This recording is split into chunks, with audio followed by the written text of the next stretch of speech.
بسم اللہ الرحمن الرحیم۔ السلام علیکم، آپ دیکھ رہے ہیں UBG چینل اور میں ہوں آپ کے ساتھ فائزہ شرازی۔ ناظرین، آج بدھ اور اکتوبر کی 18 تاریخ ہے۔ ناظرین، پنجاب حکومت جلد ہی گندم کی ریلیز پالیسی کا اعلان کرے گی، جبکہ پیٹرول کی قیمتوں میں کمی کے بعد کرایوں اور روزمرہ اشیاء جن میں آٹا، دال، چاول، گھی اینڈ آئل اور دوسری اشیاء شامل ہیں، ان کی قیمتوں میں کمی کے لیے اقدامات شروع کر دیے گئے ہیں۔ اس سلسلے میں نگران وزیر اعلیٰ محسن نقوی نے وزیر تجارت اور صنعت SM تنویر اور کابینہ کے دوسرے وزراء کے ہمراہ فیصل آباد میں کوچ میں سفر کیا۔ Chief secretary, inspector general police, advocate general Punjab اور سیکرٹریز بھی کوچ میں بیٹھ کر کمشنر آفس سے ہوٹل پہنچے۔ وزیر اعلیٰ محسن نقوی سے فلور ملز ایسوسی ایشن، کریانہ ایسوسی ایشن پنجاب، بار ایسوسی ایشن کے وفود سے ملاقاتوں کے دوران کے نرخ کم کرنے کے لیے اقدامات پہ تبادلہ خیال کیا، جس میں خیال ظاہر کیا گیا کہ آٹے کی قیمت میں کمی سے صوبے کے عوام کو حقیقی ریلیف ملے گا۔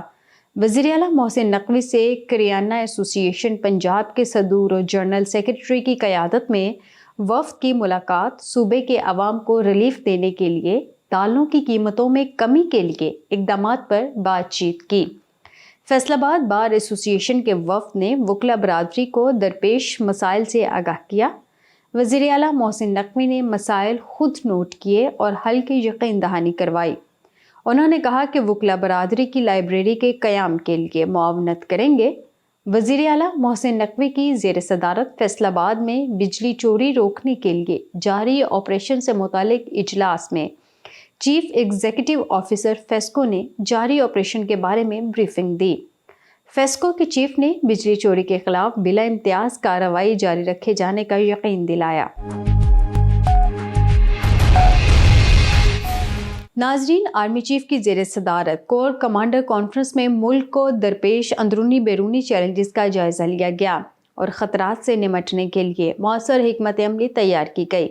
Army chief general Syed Asim Munir نے کہا کہ دشمنوں کے اشاروں پر کام کرنے والوں سے طاقت سے نپٹیں گے، ذخیرہ اندوزی، اسمگلنگ مافیا، کارٹلز کے خلاف کارروائیوں کو مزید تقویت دی جائے گی۔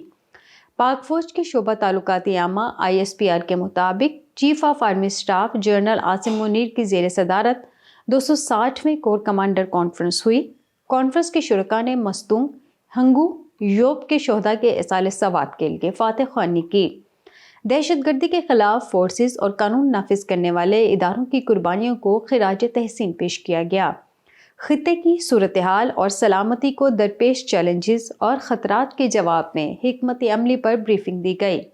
شرکاء نے عزم کا اعادہ کیا کہ پاکستان کو غیر مستحکم کرنے والے دشمنوں کے اشارے پر کام کرنے والوں سے طاقت سے نپٹیں گے۔ دہشت گردوں، سہولت کاروں اور ان کی حوصلہ افزائی کرنے والے عناصر سے بھی ریاست طاقت کے ساتھ نپٹے گی۔ کور کمانڈرز کانفرنس میں غیر قانونی معاشی سرگرمیوں کے خلاف کارروائیوں کا بھی جائزہ لیا گیا۔ Army chief general Syed Asim Munir نے کہا کہ ذخیرہ اندوزی، اسمگلنگ مافیا، کارٹلز کے خلاف کارروائیوں کو مزید تقویت دی جائے گی۔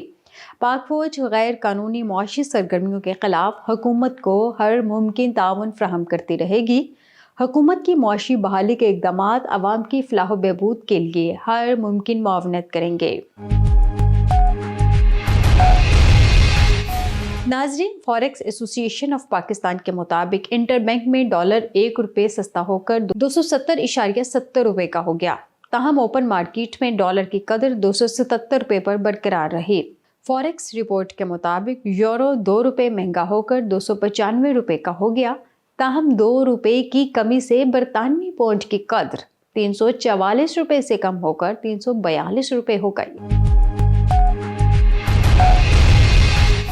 ناظرین، بیرون ملک مقیم پاکستانیوں کی جانب سے روشن ڈیجیٹل اکاؤنٹ کے ذریعے ستمبر 2023 میں بھیجی گئی مجموعی رقم میں اضافہ ریکارڈ کیا گیا۔ یہ رقم $6.70 تک پہنچ گئی ہے۔ اسٹیٹ بینک کے مطابق روشن ڈیجیٹل اکاؤنٹ کی مجموعی رقم میں اضافہ ریکارڈ کیا گیا ہے۔ ستمبر 2023 میں $139 ملین کی رقم پاکستان بھیجی گئی۔ اس نئے اضافے کے بعد رواں سال میں اب تک $6.756 ارب پاکستان منتقل ہوئے۔ مرکزی بینک کے مطابق پاکستان میں سب سے زیادہ ترسیلات زر سعودی عرب میں مقیم پاکستانی بھیجتے ہیں۔ اسٹیٹ بینک کے مطابق ستمبر میں ورکرز ترسیلات 2 ارب 20 کروڑ ڈالر رہیں اور یہ ترسیلات اگست کے مقابلے میں 11.18 کروڑ ڈالر سے زیادہ ہیں۔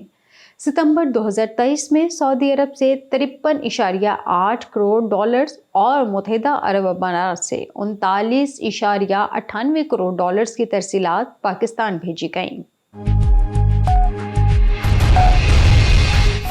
ناظرین، پاکستان مسلم لیگ 21 اکتوبر کو مینار پاکستان پر جس ایجنڈے کا اعلان کریں گے اس میں غیر ملکی سرمایہ کاری لانا، چین کے ساتھ تعلقات کو ایک نئی جہت پر لے کر جانا، بچت کر کے وسائل کا حجم بڑھانا، ان کو ترقیاتی اسکیموں پر لگانا اور مہنگائی پہ قابو پا کر عوام کے لیے آسانیاں پیدا کرنا ہے۔ یہ بات سینیٹر عفنان اللہ خان نے گزشتہ روز بتائی۔ تاہم اس منصوبے پر بات کرتے ہوئے کہا کہ ابھی اس کی تمام جزیات سے آگاہ نہیں کریں گے۔ ایک سوال کے جواب میں سینیٹر عفنان اللہ خان نے کہا کہ خلیجی ممالک اور چین کو پاکستان میں سب سے زیادہ نواز شریف پر اعتماد ہے اور یہی نواز شریف کے معاشی بحالی منصوبے کا سب سے اہم جز ہے۔ خلیجی ممالک سعودی عرب، متحدہ عرب امارات، قطر اور دوسرے ممالک بشمول چین نواز شریف پر بہت اعتماد کرتے ہیں۔ انہوں نے کہا کہ ہم نے پہلے بھی ان سے سرمایہ کاری حاصل کی اور اب بھی کریں گے۔ چین کے ساتھ تعلقات کو ایک نئے دور میں داخل کریں گے اور تمام دوست ممالک سے سرمایہ کاری کو بڑھائیں گے۔ ناظرین، وفاقی حکومت نے سرکاری دفاتر کے نئے اوقات کار کا اعلان کیا ہے۔ اسٹیبلشمنٹ ڈویژن نے اس ضمن میں نئے اوقات کار کا نوٹیفکیشن جاری کر دیا۔ نوٹیفکیشن کے مطابق وفاقی سرکاری دفاتر کے اوقات پیر تا جمعہ صبح 8:30 سے 4:30 بجے تک مقرر کیے گئے ہیں۔ پیر تا جمعہ 1 بجے سے 1:30 بجے تک نماز اور دوپہر کے کھانے کا وقفہ ہوگا۔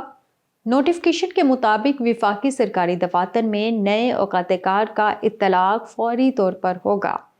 اس کے ساتھ ہی اسٹوڈیو سے فی الوقت اتنا ہے۔ مزید باخبر رہنے کے لیے دیکھتے رہیے UBG چینل۔